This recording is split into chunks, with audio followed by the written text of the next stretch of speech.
I was going to say something really bad. All the people that are kissing his ass are in that room. I don't know who's the worst, by the way. I feel like Lutnick. I read somewhere on the internet today called him like Nutlick. That's funny. I won't lie. Imagine this. I know Donald Trump very well. You guys know that. You know what would kill him? If he walked into a press conference and there was nobody there. Empty. It was empty. You know what, Donald Trump? You know the only people that would be there is Benny Johnson and Laura Loomer. He would have a heart attack.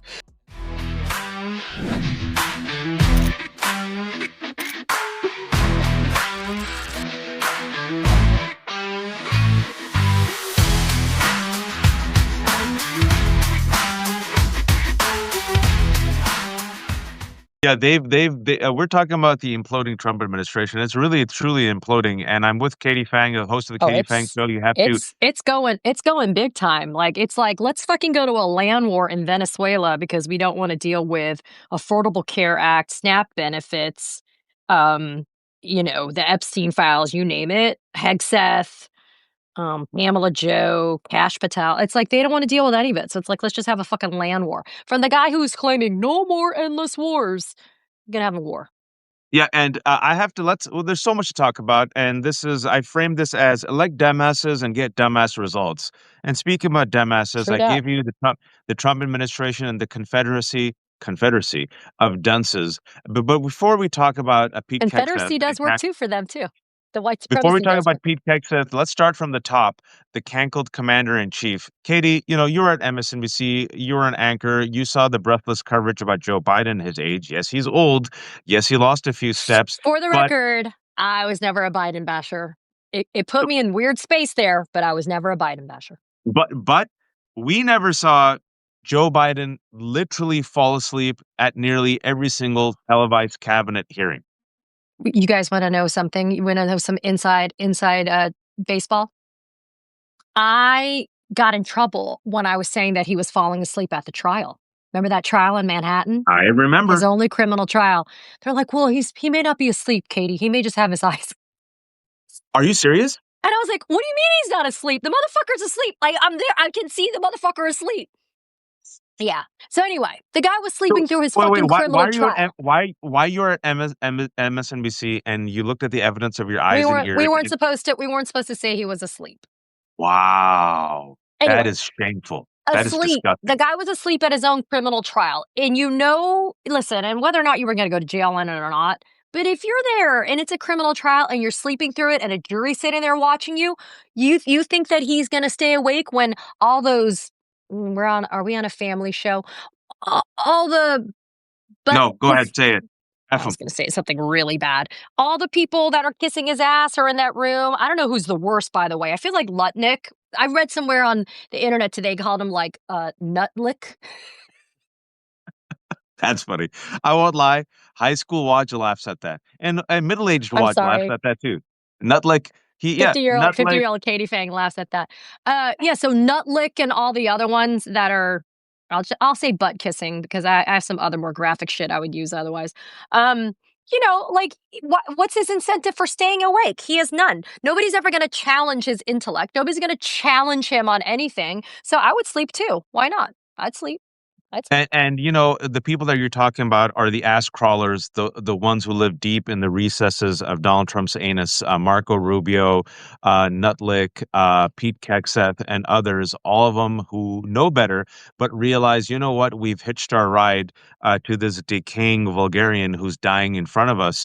And literally, he's literally rotting in real time. Yeah, literally rotting. And Katie's not making this up, Look, as smells. He smells the cankles, the palm, the 2 MRIs. When asked why he had an MRI, he goes, I don't know where it was. What, huh? I mean, the fact that he had 2 MRIs in 6 months and he doesn't know what part of his body there was an MRI, why he had an MRI, the fact that he's gone to Walter Reed twice for a checkup, the fact that he's had, I'm not making fun of people who have this, but he's had that stroke mouth. When he falls asleep, you see the mouth droop. And folks who haven't seen this video of yesterday, Trump is the one next to Marco Rubio, that one? Yeah, that's what I'm talking about. Yeah. He's a creature of television. He knows when the cameras are on, right? He knows the optics. And he still couldn't stay awake, Katie. And a little Marco Rubio was literally talking about Donald Trump to Donald Trump next to him. And this was Donald Trump. Ugh. Yeah, the drool. I will say, so I'll share my latest conspiracy theory, which is really not a conspiracy theory and it's really not new for me, but it's kind of like amplified with his like disgusting dementia lately, which is the following. Somebody, and I'm going to say it's JD Vance and others, like there's a whole, it's a confederacy of dunces, right? But there is also this whole kind of like syndicate of conspirators that are, and this is the palace intrigue. They're all telling him to post his crazy fucking Truth Social posts. They're all telling him a land war in Venezuela is fine. They're all telling him to do all the crazy shit he's doing in Russia, everything, right? Okay. And the reason why is this guy is never going to make it through 4 years. I'm going to tell Yes. you right now. Yep. And they are setting him up for 25th Amendment. He has the physical deficiencies, he has the mental acuity deficiencies, and they're just setting him up. Like leading him down the primrose path. Post that stupid shit, post that crazy shit, make these crazy decisions, do this crazy shit, and then they're gonna point to him and be like, we gotta put the crazy uncle into an asylum, and they're just gonna try to sit there and do a coup. Mark my words. This guy's he's either not gonna make it because he physically can't make it, like literally he's gonna drop dead, or they're gonna 25th Amendment his ass, and JD Vance is gonna come waltzing in. So I'm almost with you. I think the same path, a little bit different strategy is they know, and I say this seriously, they know the daddy's dying. They know he's sick. They know he's not going to last, folks. And you just have to look at the evidence of your eyes and ears. JD Vance was primed to literally take over dying daddy's throne without Yeah, telling dying daddy.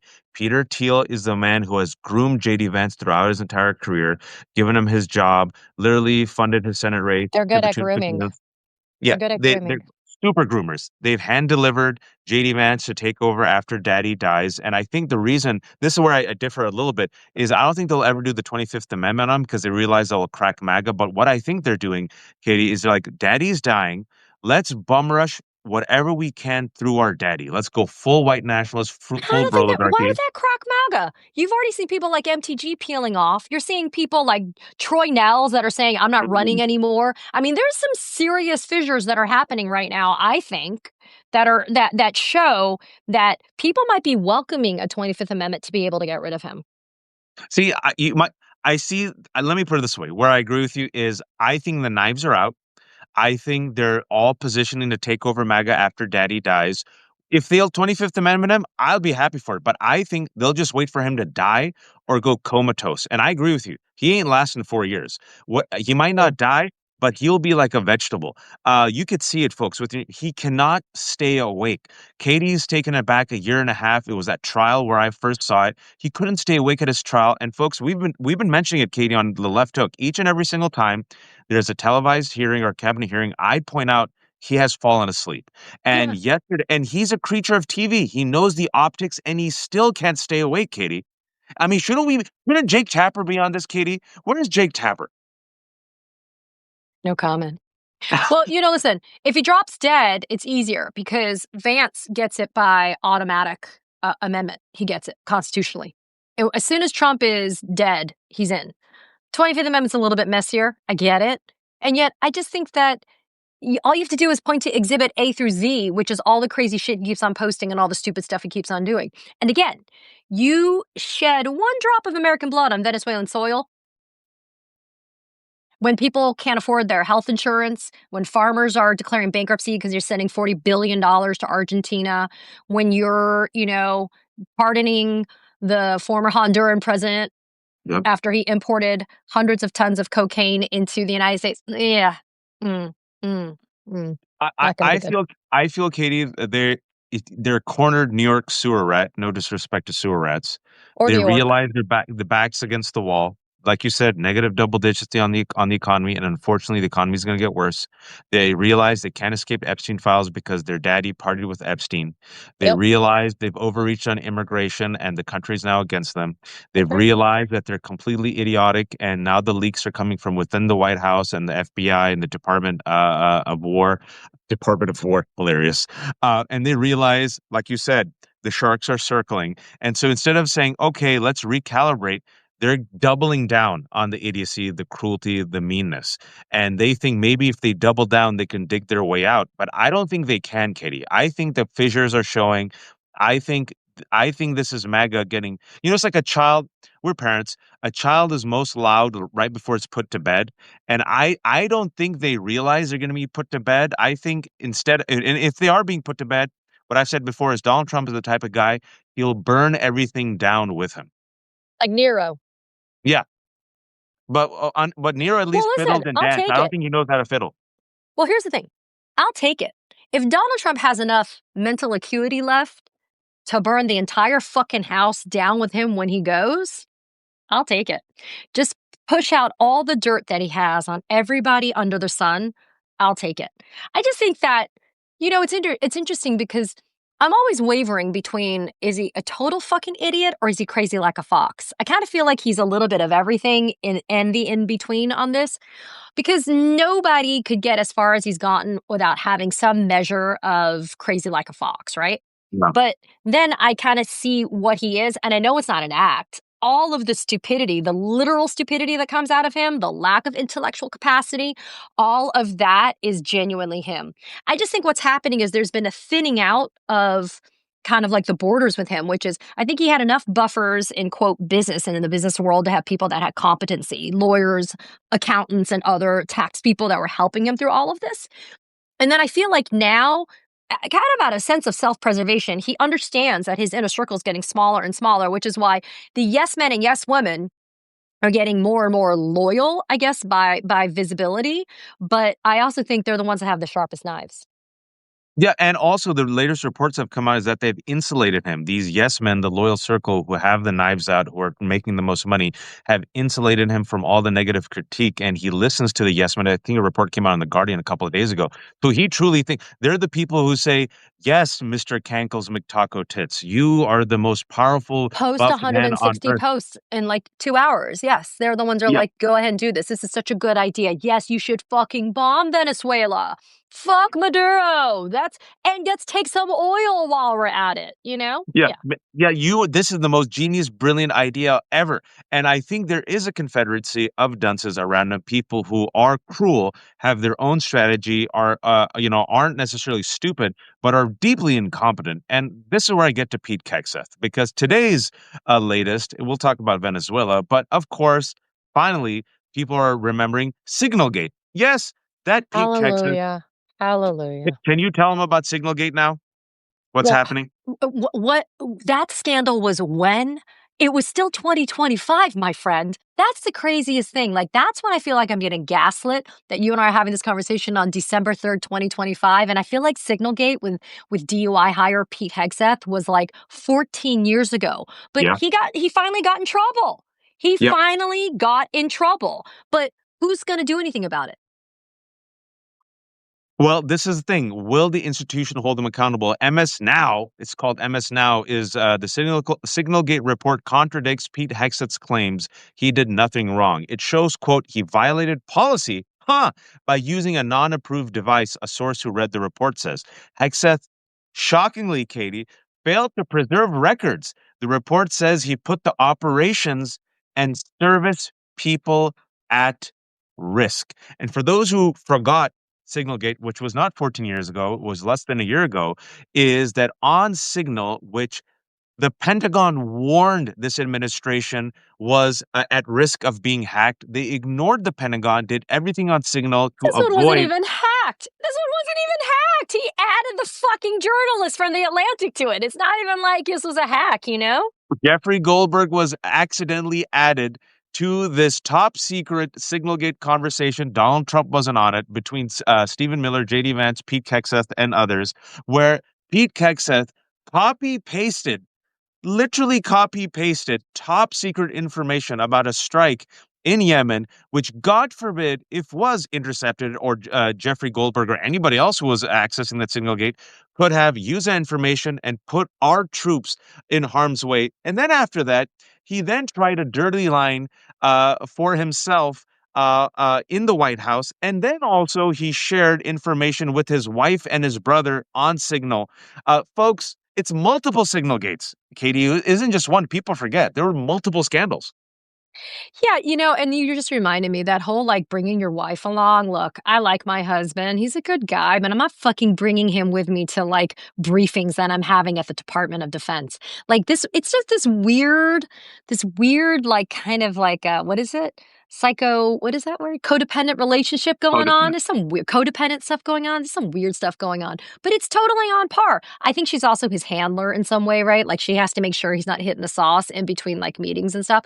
Speaking of, where the fuck did this guy go? You're in some like crazy, like, intense room where they're blowing up these vessels and, the testosterone's flowing and, everybody's got big dick energy. But I gotta leave because I'm the Department of Defense secretary and I gotta leave. So I didn't really watch them blow up the two people that were clinging to the smoldering debris. Where the fuck did you go?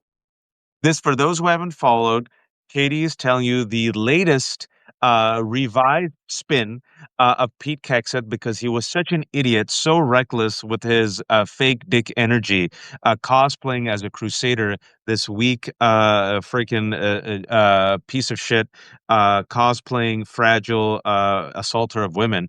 First and foremost, he thumped his chest. He goes, "Yeah, I'm the Secretary of War. Yeah, that's what we're going to do to Venezuela. We're just going to kill them." And then he said, "Yeah, I ordered the double tap. Yeah, kill them all." And then people said, "I think you just admitted to war crimes." And then he's like, "Whoopsie.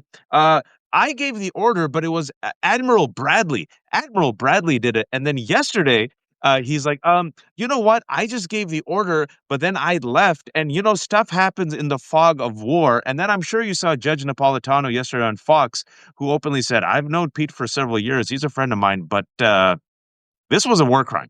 I think he's stuck, Katie. Oh, well, first of all, Caroline Levitt, Caroline Levitt Oh, that's good. I like that. says that Hegseth gave the order, but it came from the White House, a la Trump, right? Okay. Mm. Then it evolves to I didn't give the order. Oh no, Trump says I never would have given an order for a double tap because I was perfectly satisfied with the first one. It was fantastic. It was the most beautiful execution you've ever seen, right? Then you have it being, I was there. He said on Fox, DOI hire Hegseth says on Fox, "Oh, yeah, I watched it happen. I watched it happen." Then yesterday it was sitting next to Trump, who was still looking like he was falling asleep. "We didn't see it happen. I left Mm. the room. But plus, I didn't see any survivors because the fog of war is such that I couldn't see it. But Admiral Bradley made the call, and if he did, it was a good call." So Bradley just out of the blue decided he was going to sit there and do the double tap. Somebody had to tell Bradley to do it. He didn't just think of it on his own. There you But go. it just goes to show, though, that they're backpedaling hard because they realize this is going to be really bad. So when you lose your immigrants in terms of support, when you lose your diehard MAGAs, when you lose people because of Epstein, and now you're going to lose your military, like, what's your base left anymore? Which is why I'm telling you, I think MAGA will never survive the end of Trump, but I also don't think that they would rise to some revolutionary way to defend it if he's out. I don't really think they will. But I think the new MAGA base, and I'm in the swamps with these people, and what people aren't realizing is that after Trump dies, and he's dying, folks, the present and future of MAGA, sadly, are groypers, neo Nazis, white nationalists. It's Nick Fuentes. Did you see my piece I wrote for Substack about that? No, I would love. Let promote it. Let's talk about it. So I did a piece a few days ago, maybe it was last week, about how the normalization, the mainstreaming of extremism is Nick Fuentes, a la Tucker Carlson, Megyn Kelly. The irony that I would agree with somebody like Ben fucking Shapiro, but I do. This casual flirting with anti-Semitism has now become basically a full embrace, and it's the Groyper Nick Fuentes. Don't you guys remember the big hullabaloo over Nick Fuentes and Kanye? Or Yee, Yep. whatever they call him, Yay, Yee, whatever. Don't you remember when he ended up going to Mar-a-Lago and sitting down and breaking bread with Donald Trump and what a big 2.5 fucking years ago. hullabaloo there was about it? And now it's like Nick Fuentes gets mainstreamed, and so all of his horrific, you know, white nationalism and anti-Semitism, it just gets normal washed. Because if Yep. somebody like Tucker Carlson and Megyn Kelly can defend you, then you really can't be that bad. Because you know what? It's in the vein of the Charlie Kirk martyring. In the Charlie Kirk did it the right way, according to Ezra Klein, because it was this political debate. We should give space to political debate. Get the fuck out of here. We don't have to give space to Nick Fuentes for something like this. And Nick Fuentes is the present and future of the GOP. If not him, then what he represents, folks, because I want to bring some quick receipts and tie it to what we're witnessing right now. Because people think after Trump is done, yes, MAGA will be fractured, but they'll still be a dangerous, violent minority force. Folks, with Nick Fuentes, Stephen Miller's equally racist, crazy wife, who's proudly Jewish American, was asked on CNN, do you denounce Nick Fuentes? She refused. Tucker Carlson.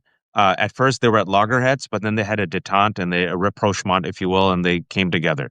The Kevin Roberts, the president of Heritage Oh, Foundation, did not yep. throw Tucker Carlson under the bus. Also, Don Jr., given a chance to throw Nick Fuentes Nick under the bus, Fuentes. did not. 2.5 years ago, when Donald Trump was asked why did you dine with Nick Fuentes, who's a white nationalist who said that Hitler was based and it makes Holocaust jokes, he said, huh, what? I don't know. When asked again to renounce Nick Fuentes recently, he said no. With the 2,900 pages of Telegram messages that were released that showed the young Republicans in their 30s and 20s, the new Republicans, because Ben Shapiro, Ben Shapiro, Daily Wire, Mark Levine, I'm telling you right now, they're rhinos. They're MAGA rhinos. They're in the past. They're Patrick Swayze. They're done. These guys literally are doing 1488 white nationalist slogans saying, I love Hitler, rape is epic. This, Katie, is the present and future. And I think Donald Trump, as he's decaying, he has one hit that he can play. And that one hit is racism and xenophobia. You saw it during Thanksgiving. You've seen it now. You saw it yesterday where he woke up from his slumber. He goes, I just want to say Somali people are garbage. Okay, sorry. And they went back to sleep. You're a daughter of immigrants. I'm a son of immigrants. This is what they think of us. There's no racial trip up. There's no racial flare up. There's no economic anxiety. You and I had to sit there at MSNBC and CNN and listen to our producers and anchors and white establishment colleagues say, no, he's not racist. You can't say that. And we're like, this is a racist piece of shit. This is who he is. And now, Katie, after 10 years, finally, the New York Times, I don't know if you read yesterday, they didn't say economic anxiety. They didn't say racial trip up. They didn't say racial flare up. They said, wow, this was really xenophobic. Do you think America finally gets it, Katie? Well, can't you just use the word racist? I mean, xenophobia fits it too, but I kind of feel like we need to speak plainly in all ways, all the time, which is part of the reason why it's been incredibly liberating to be able to do what I do now, because you don't have to use certain words, right? You can just call it the way that it is. And I think that I would be celebrating it more if they actually said he's a racist. A racist. I don't have to call him a xenophobe. I don't have to call him an America First, ideologist. Like, I just want to call him a racist. You know what's so funny is I remember the first campaign. God, we've been dealing with this motherfucker for so long. 10 Maybe he was years. already president. My God. He had one of his crazy rallies and he said something horrific about Asian people, which is totally, on brand. And I posted on, I want to say it was X at the time. It was X because it was still before, it was the cesspool that it is now. And I posted the following, Waj, I said, if you support Donald Trump, like there's no gray. I'm gonna paraphrase. Like there's no gray. If you support Donald Trump, you're a racist. That's what I said. You should have seen the uproar. Like I ran over the dog. And I'm thinking, what was so controversial about it? A, it's my opinion. And B, I've got empirical evidence. I could just look at what the guy just said and did. And it's funny because this was pre the age of a double trumper or a triple trumper, right? This was the post 2016. Give him the benefit of the doubt. He's fresh. He's different. He's new. He's provocative, right? No, he's a fucking racist. He's been a racist. And everybody who was sitting there screaming it, to your point, it's like, tisk, tisk. That's a very big word, a very strong word. That's an inflammatory word. And I'm like, Yep. what's more inflammatory? The racist shit he's saying or me calling him a racist? And then 2020 rolls around and it's not like he fucking dialed that shit back. Then we had to deal with the whole election fraud, stolen election bullshit. And then he amped it up for 2024. Dude, it's just nuts that we've had to be on like the backs of our heels, right? On all of this, when most of us have been banner waving, proudly card carrying, callers outers of Donald Trump's racism for years. I don't want to get you in trouble, so this is my response, and I'm gonna double down on what you said, and this is my opinion, and it's because the establishment, the institution, those who are in power are complicit, because they refuse to acknowledge the two sins of America, which is white supremacy and capitalism, and they whitewash the sins of the conservative racists. I give you Charlie Kirk; he did politics the right way. I give you the language they used to whitewash Donald Trump: racial trip up, racial flare up, the zombie narrative of economic anxiety. And the rest of us, because it impacts our safety, our security, our children, our family, we said this is a racist mother effer. And now this is a white nationalist administration. Use the words. They are promoting white supremacy. The only group that uses the word remigrate are white supremacists. It's been tweeted out twice by the Department of Homeland The Security. great But replacement theory has been pushed by Elise Stefanik and others for years. And everybody says, oh, this is just kind of like lone wolf behavior. Oh, this is just some fringe ideology. It doesn't have roots in, quote, mainstream politics.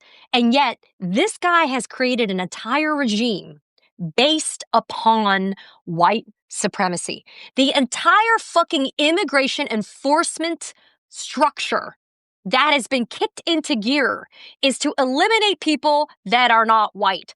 I do not see them deporting the white fucking people right now. It's not happening. I don't think they should be deporting any of them. But here's the bottom line. You don't see them rounding up Melania, do you? Like, what's her fucking value add? Nothing. So it's just they've literally codified the white supremacy. They've now institutionalized it in a way where they've thrown billions of dollars at it to be able to make it what they want it to be. That pretty much sounds like what I saw when I went to Amsterdam last week. And I went to the Anne Frank house, Waj, and I saw this just jaw-dropping, reminder of Nazi Germany and how it wasn't just in Germany and how it was insidiously spreading all over the world and how it went into a place like Amsterdam. And I read the words of Anne Frank and I heard the voice of her father. And, it's like, why? I don't need that reminder, but it was a real gut check for me. And I just don't understand how people can be so casual about the racism these days. because they believe it won't affect them. They believe it won't affect their children. They prefer civility to progress. They prefer restoration to reformation. And this is what Martin Luther King talked about, his anger at the quote unquote white moderate when he wrote from the letters from a Birmingham jail. He goes, the white moderate is the bigger stumbling block than the Ku Klux Klaner or the white citizens councilman. Why? Because they prefer this negative piece to actual change, and we've seen that with Charlie Kirk, with Donald Trump. But now it's affecting them, folks. And I know Katie has to leave in 2 minutes, but to your point, I went to Auschwitz, and when I was in Auschwitz, Same. a person said to me, who was a guard there who volunteered. I went during the first Trump administration. We were talking about how we was talking about the invaders and immigrants, right? And he leaned in and he said, "This is how it always begins. This is how it always begins, with language. It always begins with dehumanizing language." And look at what he called Somali people. Garbage. Look at what he called Haitian people, right? Rapists and killers. Look at what he's calling me and Katie. Third world. That's what he's talking about. People come from shithole countries. Shithole countries. You look at how they're talking about Venezuela, Greg Gutfield and Megyn Kelly, that piece of shit, Alpha Karen, Oh, what that did Megyn friggin' Kelly say? useless I want human them to being. bleed. I Yeah. want them to suffer. I wish they could be in pain and suffer even more. I mean, the cruelty. So that's how you dehumanize people, folks. And now we're all in it. We're all in it. And so we're going to be blunt. We're going to call it out. And we need everyone else to call it out as well. And there's more of us than there are of them. This is the Confederacy of Dunces. MAGA is cracking. The leaks are coming from within the White House, from within FBI. They're taking out the knives. They realize Cankle Daddy is dying. Everyone's going to try to get the MAGA throne. It's going to be Stephen Miller or Peter Thiel or Elon Musk or JD Vance, Marjorie Taylor Greene, Nick Fuentes, but there's more of us than there are of them. And I will say, folks, even though they're a minority, they're playing for all the marbles. The present and future of MAGA is the Groypers, neo-Nazis, white nationalists, white supremacists, and racists. They're misers. They do not believe in an expansive multiracial democracy that includes people like me and Katie. They believe in a monocultural white supremacy, and they will lose. But before they lose, they're going to cause so much damage and so much self-destruction. Bringing back full circle, as Katie said, the soy farmers who voted for Donald Trump are suicidal now. The rural hospitals are going to shut down. They're going to lose their Medicaid. Tyson just said Tyson plant firing 1,600 people. UPS fired people. Amazon fired people. So much avoidable pain and suffering if you just taste the rainbow and enjoy multiculturalism and come to our barbecue and wash your ass. But I digress. Katie, can you shamelessly promote yourself? Well, yeah, but before I do that, I just want to say this. You know what really gets me? It's like, why are we, you, me, and everyone else who's joining us right now, why are we forced to fight over the crumbs?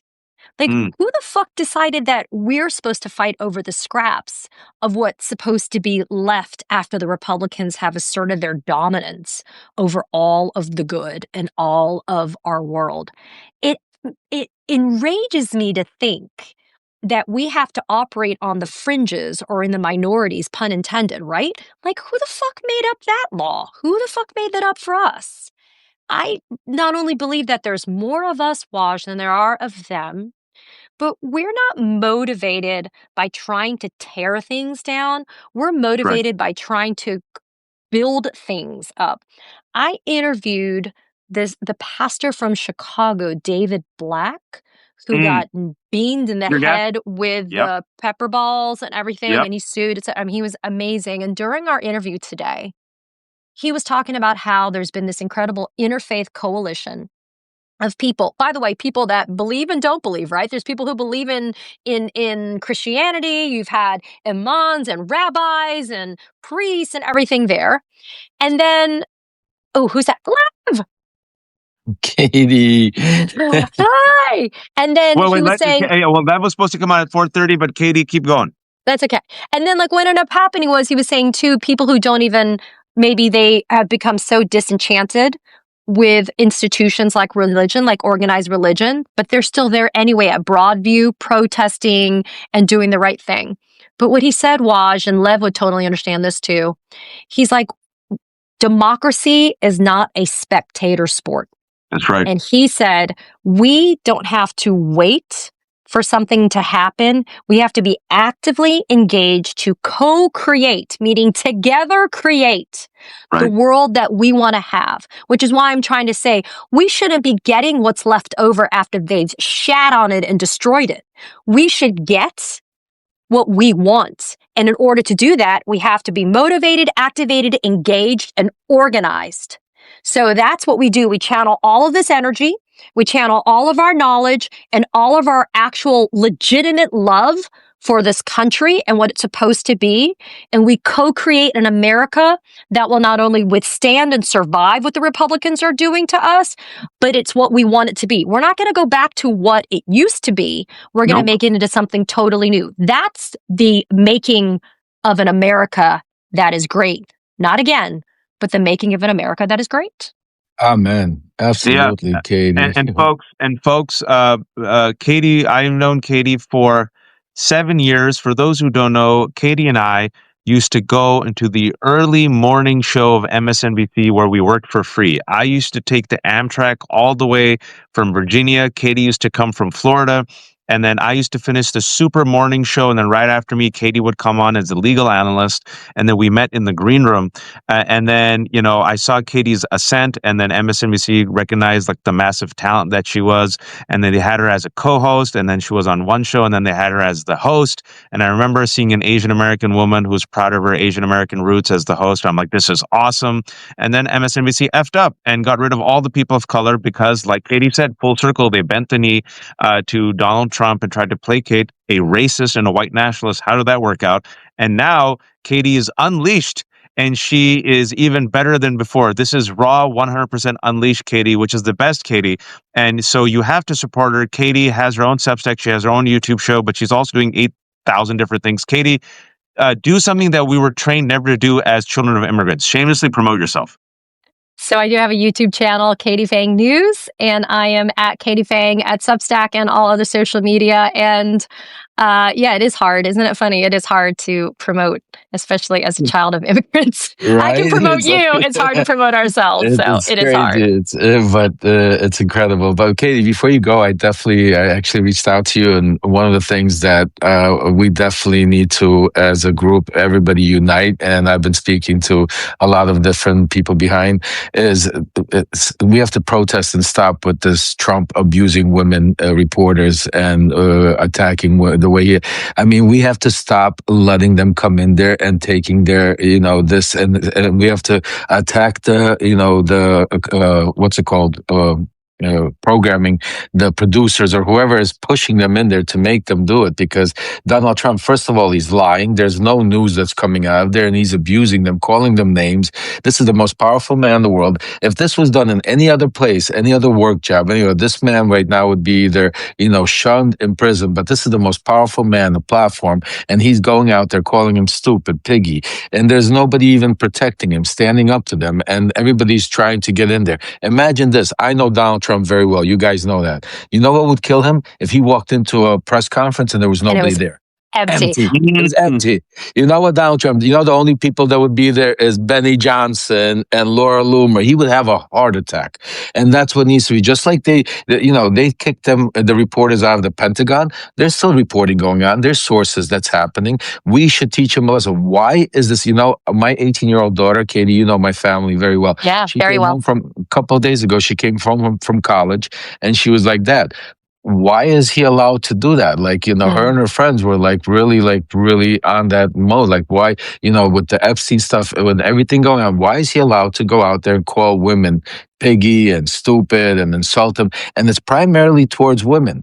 And you know what? Some of my sources have been telling me it's not just reporters. He's been doing it also inside with people in the Oval Office. And it's just the real Donald Trump is coming up. And we need to do something about it. Where's the Me Too movement? Because he's no different than Weinstein. He's no different than Epstein. He's no different than any of them. And we need to teach him a lesson. He should not be right now. We should boycott everything that Donald Trump, every press conference he does, the guy lies over 30,000 times anyway. He's out there just to, so I definitely want to reach out to you, and I'm trying to build a coalition to boycott this somehow, to stop this, because this is no way for him to go out there. They're the president of the United States, millions and millions of people. These women have kids, they have family, they have husbands, they have partners, they have friends, and then to go out there and, to be embarrassed like that just for asking a question. Just think about it, for asking a normal question. And we can't normalize it. And their colleagues never stand up for them. That's the crazy part, Wash. This happened twice in the past 2 weeks. He's called a legitimate question by a legitimate reporter, and he called her piggy. A legitimate question by a legitimate reporter, and he said she's an idiot and shut up. And no colleague stood up and defended her. Katie, I know you have to go. So I won't keep you much longer. I'll bring Lev on. Thanks, Katie. Thanks so much. And for everyone who's coming here from Katie's Substack, stay on. I'm talking to Lev for 25 minutes. And we're talking about the other dunces. We're talking about the Jared Kushners, the Kash Patels, the Dan Bonginos, and the Steve Witkoffs right now. Okay, so we're talking about the Confederacy of Dunces, Lev. The framing is elect dumbass people, get dumbass results. We talk about Pete Hegseth. We talk about Donald Trump literally dying before our eyes. But I want to talk about a couple of things. First, let's humiliate these people even more. So we got dumbass Hegseth. He's stuck. But Kash Patel, these leaks have to be coming from inside the FBI. There's no other way, Lev. The recent leaks are saying that he's rudderless. He's, quote, paralyzed with fear. They call him Make-A-Wish FBI director. A story leaked that was intended for maximum humiliation of Kash Patel, where it said that Kash Patel didn't want to leave the jet and come to the presser without an FBI jacket, but they couldn't find one his size, so they found a medium female FBI jacket. It was the only jacket that could fit him. Now, there's nothing wrong with wearing a female jacket, but because these people are so insecure, because they're so misogynistic, that detail that leaked was done for maximum humiliation. In addition, that story that he used the private jet to party around with his girlfriend using taxpayer dollars and taxpayer fuel. All of this is coming from inside the White House. You tell me, excuse me, the FBI. You tell me, Lev. I mean, listen, I'm going to say what a lot of people write in your message, and we've been talking about is where's Dan Bongino? I mean, yes, the leaks are definitely coming from inside the FBI. I'm not going to say it's Dan Bongino leaking, but there's so many different people right now. There's so much disarray. They're on their, since I'll tell you honestly, Watch, since November 4th, when we had those elections and when the people came out and stood out, and really he's been on his heels. The Epstein files are about to come out. The leaks are coming out. We have more Epstein leaks, emails coming out there showing more and more of what's going on. And the one thing I do want to just caution everybody, and I know MSNBC broke a story saying that they heard leaks that he might want to that they're tired of Kash Patel. He's embarrassing. They want to get rid of him. I want to caution everybody and to tread lightly, because from what my sources are telling me, Kash Patel is not going anywhere. Hexag's not going anywhere. These people are. There's nobody else is going to do the dirty work that they're doing for him, and there's just so much dirty work that has been initiated, and it's just such a mess behind the scenes in these, from the State Department to the Pentagon to the DOJ, from everything that's going on, because we don't have normal investigations happening. We have people going after Trump's list of retribution. And the one thing I'm hearing, Waj, is there's literally within the next week or two, we're going to see him test the pardon, not only the pardon power that Biden signed, but also certain policies that were signed by, because I'm hearing that he's going to reverse certain basically certain policies and basically all the pardons that Biden, they're going to test the auto pen. He's gearing up for it. He's mentioning it several times. So there's a lot going on without even touching Yeah.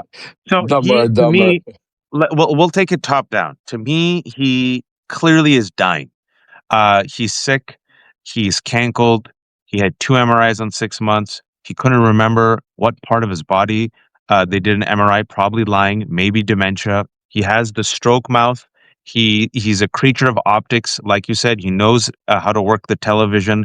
And despite that, he's still falling asleep because he can't stay awake, knowing how bad the optics looked yesterday. And the optics yesterday looked terrible, Lev. Marco Rubio's literally sitting to his right, talking to him, and he's knocked out cold. In addition to the horrific stuff he said about Somalis and calling them, and all the rest of us, let's be honest, garbage.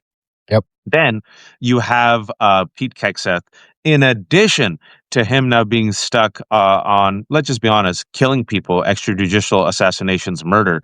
Now Signalgate has come back, and people are like, "Oh yeah, Signalgate," and the report shows that this guy, buried the report, has no evidence anymore. Apparently, deleted it. And now the White House is saying, "Oh, he got exonerated." He didn't get exonerated. He put troops in harm's way. Then you got Kash Patel.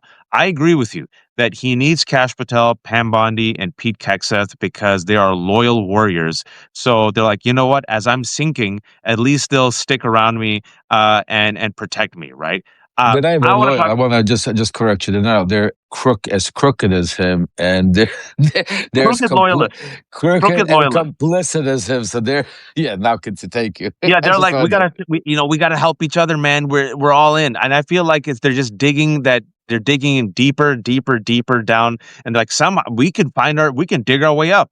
They're like we can get out of this. They can't. So it's Yeah. all the way up and all the way down.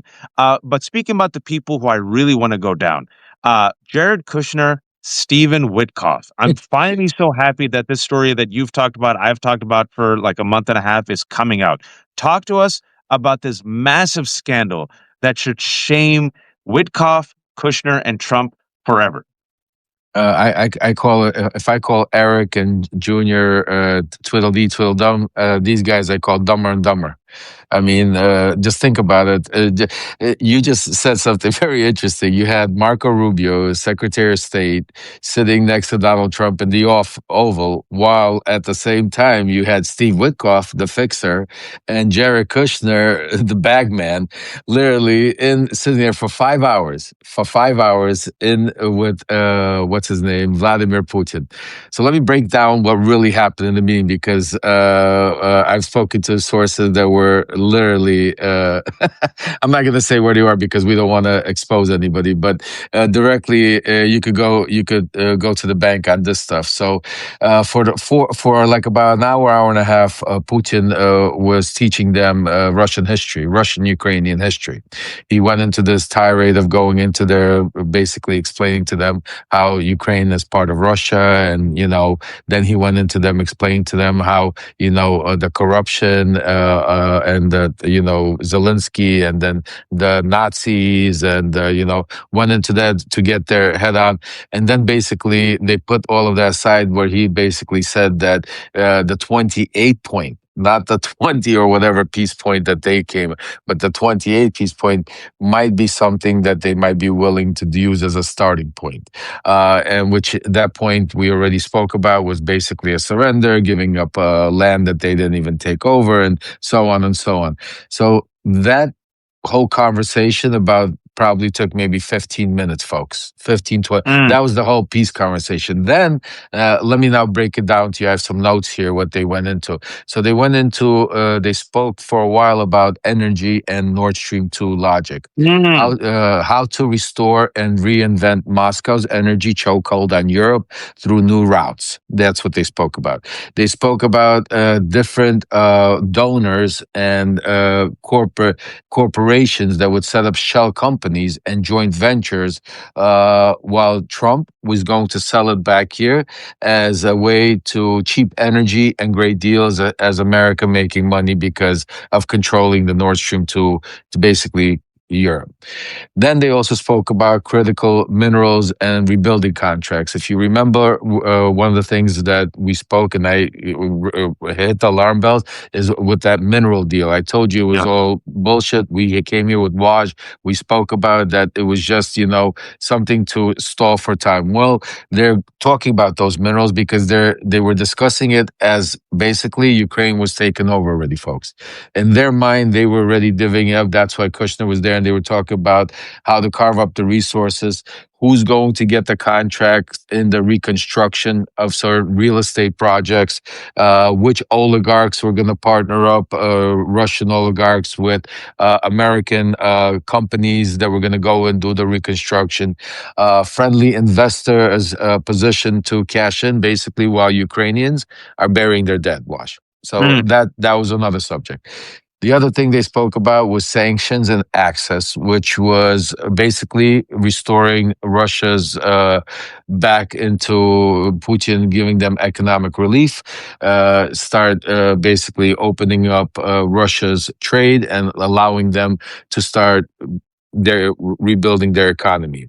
And the interesting one, they're all interesting, but the interesting one I found was the last one, was that they spoke about getting Russian oligarchy investment into the United States. How, they were going to push Kremlin linked money quietly and have it flow through real estate, through energy, strategic projects, through partnerships that are going to be connected to Trump donors, and basically some of the people I'm hearing names. I don't want to break it yet until I confirm it, but some of the names that are popping up over and over, where you see like donations on the ballroom or donations like here and there. Well, So and it's basically built of oligarchs. So that is what was discussed for night. It was basically conversations of legitimizing the legitimizing Russia back onto the world stage and bringing their economical back to power.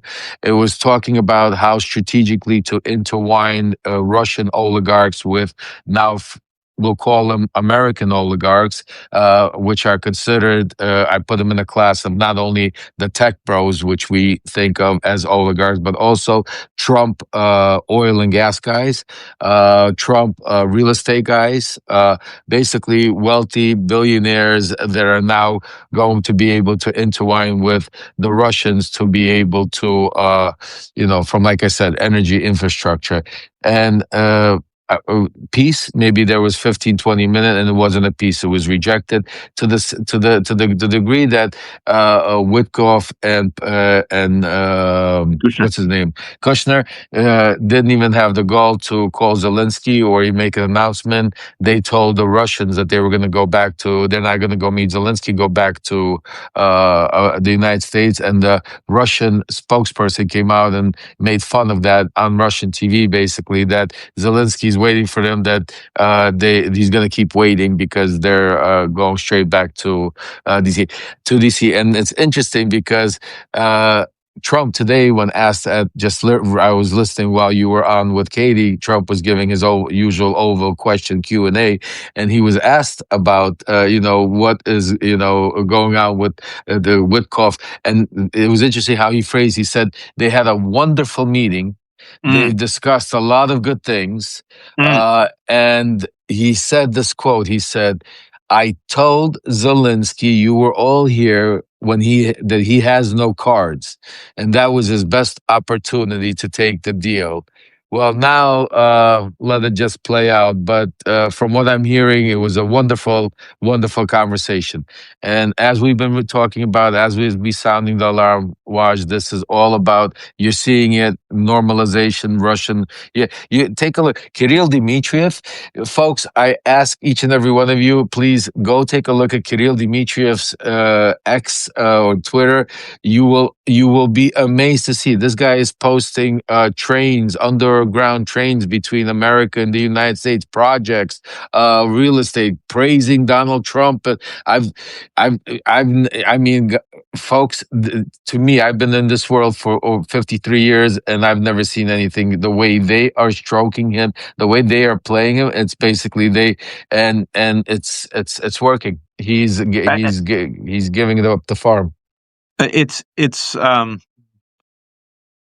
cliff notes is America's for sale, and our allies are for sale, and Europe, especially Ukraine, is for sale, and it's all transactional, and they're willing to give up Ukraine, the United States, national security, and our allies to drink all of our milkshake and feather their nest. That's what's happening. And Witkoff, folks, so America's for sale. Russia, you want in? Go ahead. What can we do for you? We're your middlemen as long as we get rich. Saudi Arabia, what do you want from America? Give us money. We're your guy. Stephen Witkoff and his son got $1.5 billion from the Gulf countries. Jared Kushner got $2 billion from Saudi Arabia for his stupid company. Right now, they're going to say, oh, it worked with Saudi Arabia. It worked with Qatar. Let's go try it with Russia. Russia's like, great, you're corrupt. You be our middle guy. We get Ukraine. We become great. We buy out stuff in America. We drink your milkshake. We'll make you rich. Qatar. Qatar realized what's happening. Like, all right, we'll give you a $400 million plane. Trump's like, fantastic.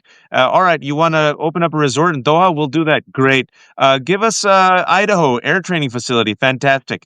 Folks, I'm in D.C., Virginia. I always joke, if you close your eyes and throw a pebble, you'll hit someone. Doesn't matter if they're Republican or Democrat, who is literally being paid by Saudi Arabia and Qatar right now in DC. So they're investing up in all our property. They're gobbling up all our milkshake, our sports, our technology, right? Our entertainment. And we're just selling it out. As we're selling it out to foreigners, Russia, Qatar, Saudi Arabia, we want to get rid of leeches, and immigrants from third world countries. Make it make sense. Oh, yeah, it makes sense when you're a white supremacist and also corrupt as hell and are perfectly willing to sell the country and our allies for the highest dollar. This is what's happening. Jared Kushner, last time I checked, has no role in the government. Jared Kushner, last time I checked, is not part of the Trump administration. But this mother effer is there since the first administration and the second administration. And speaking about Jared Kushner, because I hope nothing's going to happen. They all fail up, Lev. But I hope maybe one day, inshallah, there's some accountability. No one's explained how Jared Kushner had access to MBS in the first Trump administration, why MBS bragged to everybody had Jared Kushner in his back pocket, why, according to reports, Jared Kushner okayed the red wedding purge that helped MBS get in power. And then the first place that Trump administration visited was Saudi Saudi Arabia, where Arabia. Steve Bannon was dancing with swords. And then who gave Jared Kushner $2 billion? Saudi Arabia. And then when MBS visited recently, who literally laid out a red carpet, had jets flying over, and then acted as MBS's, personal rehabilitator? Donald Trump. And now they're doing it for Putin and Russia. And And don't this forget, peace plan. Go and ahead. don't forget, no, and don't forget who introduced Kirill Dmitriev and Jared Kushner and made the wedding? Saudi Arabia. It happened in Saudi Arabia, 2017. And and So, who And who was the person that was sent by Donald Trump and the Trump administration to talk to Putin? Steve Witkoff. Who is the person who was caught with an audio leak? And speaking about how it's leaking, we like to keep receipts. A week ago, maybe it was now 2 weeks ago. Talk about what Bloomberg, the 5 minute audio. oh my God! Like, and this is the incredible. It's going both ways. I actually wrote about. There's going to be another leak. I think Putin's flipping out because. So let's talk about the Bloomberg. Bloomberg basically is breaking leaked reporting. I mean, audio of how basically Steve Witkoff is telling the Russians how to stroke Donald Trump's ego, how to tell him that he's a great negotiator, how he's a peace, and in the meantime, like this, they'll be able to put in their 28-piece plan, like literally telling him how to, talk to them, Work but over the work president of the work United over the States. president of the United States. You can't make it up. But it's part of the grooming that Witkoff has already acquired because he's been there 7 times. So what happened on this trip, just so you understand, to Moscow, before they went to meet Putin, it was reported that they were all around. But what my source had told me that was very close with them, Kirill Dmitriev picked them up from the airport, gets in the car with them. On the car ride, he starts explaining to Jared Kushner of how to deal with Putin. Then they go to this fancy Michelin star restaurant where he feeds them caviar, champagne. They get champagne, caviar, all kinds of stuff, like literally. Then they go on to the Red Square for a tour of Russia. They take him. All in the meantime, the conversation, not with Witkoff, but with Kushner about how to speak to Putin, because remember, they were going to talk about all these different deals, and all these different deals have all these different components that have to be put together. So they were basically, he was teaching Kushner of how to speak to Putin. So it Just goes like, both ways. oh, it goes both ways. Yeah, but that was because that's the Kremlin style. They trained Witkoff because Witkoff thinks he was telling them what to do, but they were actually already pre-trained, so they know how to deal with Trump already. You understand? So they already have Witkoff And also, basically on the can you leash. remind Lev? Can you remind Lev that the 22-point peace plan was laundered and came from Russia through Witkoff? Oh yeah, well it came in October. It was a 28-piece plan. First, originally it was a 30-piece plan that went back to even during the Biden era that the Russians were trying to push through. Then they took out two key parts that would have basically shown that it was an originally 30 to make it look different. Kirill Dmitriev, when he came here in October, handed it to Witkoff and Kushner. Even the Russians were astonished what Witkoff did because they thought that he was going to take it, fine tune it, put American language in there, and make it so this way when they do the proposal, it sounds like it's an American proposal. Well, Witkoff, he basically went to Google Translate or AI Translate, translated the actual thing, and then handed it to Rubio during when MBS. Again, this is so crazy. While MBS was in the Oval, this is when Rubio got the. This is what my sources are telling me. I mean, again, we could try to validate, verify that, but handed it to him. Then Rubio filed, but it was already too late because they already leaked it through the State Department, and it already got leaked to the Ukrainians, and that's why when Rubio got it, Rubio first had no idea what the hell was going on, and then when they started, when the Europeans took a look at it and said, "Wait a second, this translation this doesn't translate as an American deal," that's when the senators started questioning Rubio. Rubio It basically. starts with comrade. Comrade, hail Russia. This was written in the White House. I swear. You can't make this shit up. I mean, that's why I call him dumber or dumber. Like, just think of what is Kushner. Forget about already Steve Witkoff. Okay, Steve Witkoff has already been 7 times. He's already Russian. I think he's going to get a dual passport. I mean, I think he's already got properties and businesses in Russia. Steve Witkoff is bought, sealed. He's done. I do not.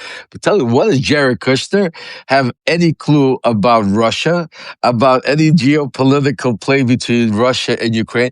What? Explain to me, Waj. This is what I'm trying to say. How is it okay, and how is the world okay, and how is the media not asking yesterday? Well, you got the secretary, our Secretary of State, Marco Rubio, who's actually a politician, who's been a senator, who spent 2 days negotiating a peace deal with the Ukrainians. He spent there because Dumber and Dumber were just sitting on the left, but Rubio was the one that was negotiating the deal with the Ukrainians, and he doesn't get to go to sit down with Putin and negotiate the deal. He stays back and has to be part of that. What's that new Oval meet when he has everybody praise him, like they go they go around the Fellatio room. Square, I think it was called. Verbal Fellatio Square. Yeah, it's like everybody takes their turn. They go around, and and you had Marco Rubio sitting right there saying how great it is to be sitting here while Steve Witkoff is right now, as he goes, as we're sitting here, Steve Witkoff is meeting with Vladimir. Like, how do you even, like, I don't even know. Like, I sometimes sit to myself and think to myself, like, when I was involved with this was all like really some shadow diplomacy shit. I like, they were scared. We were scared that somebody would find out, that the media would find. We literally, I remember when we went to London, we had to get Rudy a contract from like the synagogue or somewhere that he was going to be speaking at to make it look like he was going there, so they would know that he's meeting with fear. I mean, we did like some real spy shit, Wash. Like we were now. It's like, why didn't you, like, I'm watching this and I'm thinking to myself, like, I feel like I'm living in the Twilight Zone. I can't. The hoods are off, Lev. The The hoods are hoods off. are off. You're They have 100% all right. the The hoods are off. power. You see, the thing with power is you get arrogant, you also get sloppy, you get lazy. Yeah. And this is what's their own downfall: their sloppiness, their recklessness, their laziness, their incompetence, right? Because there should be some subterfuge, there should be some shadow, there should be some subtlety. But they're so brazen, so arrogant, so reckless, right? They believe they're going to be in power forever, like the Pharaoh. So they're just doing it out in the open. And Yep. now they're saying, what are you going to do? What are you going to do to stop me? And anyone who stands up, a woman, a female journalist, they're so fickle and weak, they melt down. Yep. You're seeing it with Pete Hegseth, right? Thumping their chest, all insecure men, like all insecure bullies, right? And now I feel like Donald Trump, because he's dying and because he's surrounded by sycophants and because he has the Supreme Court, because he has the corporate media, because he has the oligarchs, because all the institutions have essentially bent the knee, he's like, what are you going to do? What are you going to do? Do your worst. What are you going to do? And now they're not only is he openly just selling out our allies, selling out national security, selling out Ukraine, selling out America, he's doing it publicly. And Yeah. furthermore, folks, as a proof to my, let me add some more evidence to make my, to strengthen my claim. Look at the pardons, the utter shamelessness and stupidity. We're going to go against Venezuela. We're against drug cartels. Oh, That's by the way, I'm going to pardon the ex-president of Honduras who's serving 40 years for drug trafficking. I hate leeches, and we're gonna drain the swamp. I'm gonna pardon this venture capitalist who stole over $1 billion, who hasn't even, who's about to start a 7-year sentence. Oh, by the way, another fraudster, Henry Cuellar, gonna pardon him. George Santos, gonna pardon him. 1,600 violent insurrections, gonna pardon him. CZ, my business partner who helped my family make $5 billion, gonna pardon him. They don't care, Lev. Yeah. Listen, we've been sounding the alarm watch for ages. I mean, when I say ages, I apologize. It feels like ages. I've been, doing this for 6 years since the day of my arrest, since I decided to speak truth to power. And, it's been a journey ever since. But since we've joined, Substack, since I've come here 7 months, I could tell you this, what I mean, me and you have been talking about on every platform I go on. It's like we sound the alarm. It's so obvious. And then, you know what? It starts, but you know what? It starts with the media. Let's call a spade, and because they're giving him the platform right now. It's all of these big corporations, and that's why when Katie was on, and that's why I say I think right now we really need to take a stand, because right now we have already platforms for independent journalism, like yourself, like Aaron, like others that are bringing the news to it. We don't need ABC or CNN or MSNBC or whatever they call them. They're inside there now. We need to just think about what we did with Jimmy Kimmel when they, when we came out, we stopped Disney, we stopped the subscribers. It took under 24 hours. Jimmy Kimmel was back. If we do the same thing and just like stop, playing into this game and giving him the platform, stop listening to the lies. You know what? If you're not going to respond back to him, just stop going there. Everybody, just one day, just walk out, boycott. Trump press conferences, Peter Hegseth press conferences. The news is still out there. You still have the Lev, sources. you would die. I He would thought about die. this real He would quick. die. He would die. I thought about this. This is a strange analogy. It's a deep cut for people who grew up in the 90s. I've thought about this a lot for 10 years. Because, first of all, you have to follow what Trump's doing, or else people wouldn't know the rank corruption, cruelty, right? So that's one.